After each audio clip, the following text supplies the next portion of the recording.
Terima kasih Tuan Pengerusi.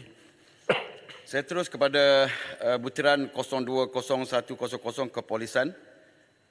Saya ingin merujuk kepada kenyataan yang dikeluarkan oleh Menteri Komunikasi dan juga Digital secara live pada 26 Jun tempoh hari yang telah mengancam penontonnya dengan tindakan pihak polis kerana membuat naik komen mengkritiknya dan juga kerajaan campuran.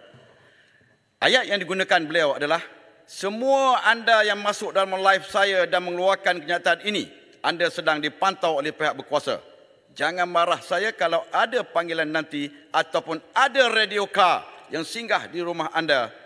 We are monitoring, behave yourself. Kami sedang memantau, jaga kelakuan anda. Jadi, Pakatan Harapan ni sebelum menjadi kerajaan secara konsistennya telah menyatakan secara jelas dalam manifesto, kononnya untuk menyemak semula dan memasukkan peruntukan akta-akta zalim yang boleh salah guna untuk menyekat kebebasan bersuara, antaranya Akta Hasutan 1948, Akta Komunikasi dan Multimedia 1998, Akta Mesin Cetak dan Penerbitan 1984. Malangnya sudah 2 kali jadi kerajaan. 22 bulan dan ni tak tahu lagi berapa lama. Sudah 2 kali jadi kerajaan pun tidak ada yang mampu dilakukan untuk mansuh atau pindah, tetapi menterinya pula berani memetik misioneri kerajaan untuk mendiamkan kritikan. Soalan saya, apa langkah-langkah drastik yang akan diambil oleh kerajaan bagi memastikan jentera kerajaan tidak disalahguna bagi mewujudkan budaya ketakutan dalam negara?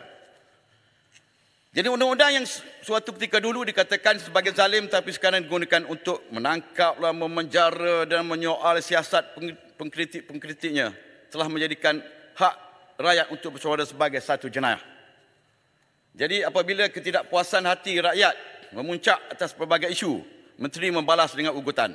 Apa yang kita risaukan, mula-mula tindakan keras dikenakan ke atas ahli politik pembangkang.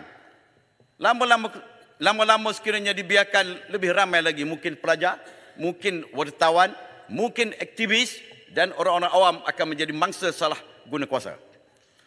Dan juga timbalan Menteri Belia dan Sukan beliau pada masa itu, sewaktu ketika dahulu pernah dikenakan pelbagai tindakan undang-undang. Ketika ditanya kenapa terus bersuara, beliau menjawab, ia merupakan suatu tanggungjawab bagi kita bersuara apabila kerajaan menggugat kedaulatan undang-undang untuk memastikan mereka terus berkuasa, bukan hasil atau apa yang boleh dicapai dalam jangka masa pendek. Yang penting proses adalah perlu untuk membuka ruang demokrasi. Kebebasan bersuara di Malaysia kini diancam oleh pihak kerajaan. Jelas sekali pihak berkuasa tidak berpihak kepada hak-hak kebebasan bersuara. Jadi apa sudah jadi dengan Pakatan Harapan sebenarnya? Kenyataan-kenyataan yang pernah dikeluarkan suatu ketika dulu begitu kontradik sekali dengan situasi ketika ini. Dan saya ingin bertanya kepada pihak kerajaan dalam memastikan keselamatan dan juga ketertiban awam terpelihara, termasuklah dengan memberikan hak dan kebebasan untuk mereka bersuara. Adakah kerajaan akan mengeluarkan sebarang dasar atau garis panduan bagi menghentikan pengeluaran arahan melalui media sosial kepada polis untuk mengeluarkan siasatan berdasarkan tweet, Facebook, live TikTok dan dalam semua saluran media massa? Adakah kerajaan akan mengeluarkan arahan berkeliling ataupun khusus dan mengadakan program-program latihan bagi memastikan semua agensi di bawah KDN memahami bahawa kritikan terhadap kerajaan dan pegawai adalah perkara biasa dan bukan suatu jenayah dalam masyarakat demokratik? Dan saya terus kepada butiran yang sama, saya ingin merujuk kepada Seksyen 124 Kanun Keseksaan telah menjadikan perbuatan memujuk atau memaksa atau cuba untuk mendorong atau memaksa ahli parlimen atau mana-mana Dewan Undang-Undang Negeri atau mana-mana majlis mesyuarat kerajaan negeri untuk menjalankan atau menahan diri daripada menjalankan kuasa yang sah dalam apa jua cara sebagai satu jenayah. Merujuk kepada Seksyen 124B, barang siapa dikata dengan apa-apa cara secara langsung atau tidak langsung melakukan aktiviti yang memudaratkan demokrasi berparlimen, hendaklah dihukum dengan penjara selama tempoh yang boleh sampai 20 tahun. Jadi setiap kali ditanya oleh pihak pembangkang, PM mengatakan jika mahu peruntukan perlu datang berunding. Adakah dengan mengisytiharkan sokongan kepada kerajaan merupakan sebahagian daripada rundingan yang dimaksudkan oleh PM? Bermaksud apabila ahli parlimen tukar sokongan, baru kerajaan akan bagi peruntukan. Jadi saya melihat permohonan untuk menukar kerusi ke blok kerajaan juga menjadikan seolah-olah sekiranya ahli parlimen pembangkang mahukan peruntukan. Apa sahaja keputusan atau rang undang-undang yang mahu diluluskan oleh kerajaan perlu dipersetujui oleh ahli parlimen yang mendapat peruntukan itu tadi. Jadi situasi ini menunjukkan ada elemen memaksa ahli-ahli parlimen untuk mengundi perkara yang bertentangan dengan keputusan parti yang mereka wakili dengan ugutan disekat peruntukan, sekaligus memberi kesan negatif kepada proses dan aktiviti demokrasi di negara ini. Kalau ini jelas satu perbuatan jenayah di bawah 124 dan 124B.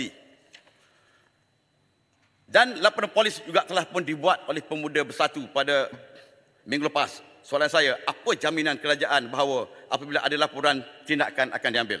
Jadi pihak polis wajar membuka kertas siasatan, lakukan pendakwaan dan serahkan kepada mahkamah untuk memutuskannya. Besok minta laluan sikit. Ini dulu No, pernah berlaku. saya tak bagi sebab saya dah habis masa. Ini panggil CSA Saya dulu nak bawa beritahu sekarang, Perikatan Nasional. Tiba-tiba sekarang jadi satu jenayah. Itu dulu duduk, pernah berlaku. okey, duduk. CSA, Duduk, saya tak Confidence bagi. Supply Duduk. Agreement. Confidence Supply Agreement.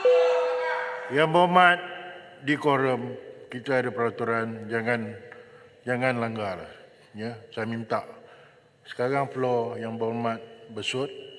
Kalau yang berhormat labis ada apa-apa nanti, saya benarkan. Kampar, minta maaf. Kampar, saya benarkan untuk bangkitkan. Dan saya akan putuskan. Tekan.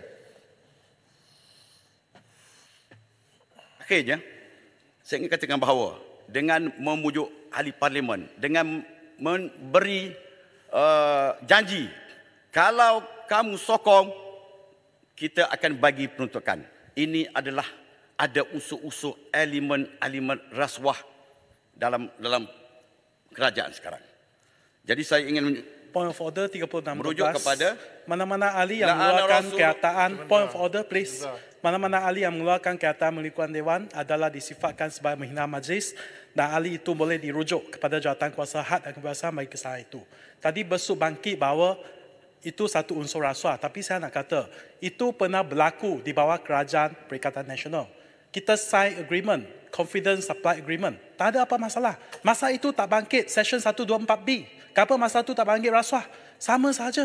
Kalau nak peruntukan, duduk runding. Kalau itu pernah berlaku, kenapa sekarang tak boleh berlaku? Jadi saya nak Besut tarik balik perkataan rasuah. Kalau betul ada rasuah, pergi lapor MACC. Sampai hari ini, tak ada apa-apa laporan dibuat. Baik. Okey, yang berhormat golongkan, nanti saya putuskan apa benda yang telah dibangkitkan. dan amalan rasuah ini, nak katakan bahawa Rasulullah sallallahu alaihi wasallam. So cukuplah, jangan cakap rasuah. Jangan cakap rasuah. Kalau rasuah dulu tu kira rasuah tak? Dulu ada rasuah tak? Yang berhormat Kampar, duduk. Saya bagi ruang. Duduk. Ini quorum dia. Alright. Yang berhormat. Saya faham, Tuan Musi. Tapi saya telah bangkit tentang point of order. Saya tak boleh bagi. Kalau faham, duduk. Point of order. Kalau faham, duduk. Point of order. This Point not of order. Yang berhormat, kedua-dua yang berhormat, saya bagi ruang dan saya akan bagi ruang. Jadi saya akan putuskan. Perkara itu saya dah maklum pada yang berhormat Kampar. Please hold your house dengan izin. Alright, tolong last setengah 30 saat dan tutup. Akhirnya saya ingin membaca satu ayat riwayat Abu Daud Al-Tirmizi. Hadis. La'ana Rasulullah sallallahu alaihi wasallam ar-rashi wal murtashi. Rasulullah melaknat orang-orang yang memberi rasuah dan juga menerima rasuah. Dalam perkara ini, kalau berlaku kepada saya, tawaran-tawaran sebegini, saya tak akan terima. Sebab saya tidak pelahap dengan peruntukan yang ada. Kalaulah janji, kena sokong dan kena bagi, baru nak bagi. Itu unsur-unsur rasuah telah ada. Terima kasih.